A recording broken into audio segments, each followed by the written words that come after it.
Labdien! Mani sauc Inters Briljonoks, esmu no SIA LED eksperts. Šodien es jums pastāstīšu par LED lineāro gaismekli. Viņš ir paredzēts, lai aizstātu LED dienas gaismas armatūru ar 2 luminescentajām spuldzēm. Gaismekli līdzīgi kā dienas gaismas armatūras pieejams no 600 mm līdz 1500 mm. Šis gaismeklis ir pietiekami universāls, lai to varētu izmantot sākot ar privātiem garažām, beidzot jau ar ražošanas cehiem un noliktavām. Produktiem ir 90 lumenus vatu. Tie pieejami jaudās no 8 līdz 60 vatiem. Tas nozīmē, ka tie būs 2 līdz 3 reizes ekonomiskāki nekā ierastās dienas gaismas armatūras. Neaizmirsīsim, ka vecajās dienas gaismas armatūrās tāda lieta kā transformators un drosele, kas papildus sastāda elektrobatēriju.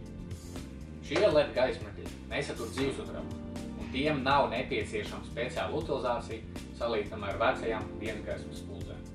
Gaismekļi ir pieejami dažādām aizsardzības klasēm, sākot no IP20 kā šis paraugs un līdz pat IP65, kas jau ir pilnībā mitrumdrošs. Šāds. Šos IP65 lineāros gaismekļus var jau piemērot pat automazgātuvēm vai ārtelpām, atkarībā no nepieciešamības. Gaismeklim ir laba un pārdomāta dzēsēšanas sistēma, kas sastāv lielākoties no alumīnija. Šī dzēsēšanas sistēma neļauj diodēm pārkast un ļauj sasniegt pieteikto kalpošanas laiku 50 000 stundas. Diodes ir pārklāts ar speciāli izstrādātu plastikātu pārsegu, kas nodrošina labu gaismas plūsmu, vienlaicīgi noņemot nost žilbinošo efektu. Gaismeklim ir iegūvēts kvalitatīvs barošanas bloks. Tas pievada diodēm vienmērīgu spriegumu, tajā pašā laikā neradot traucējumus elektroierīcēm, kas izmanto zemes frekvences radiolīdzes. Gaismeklim pieejami dažādi montāžas risinājumi.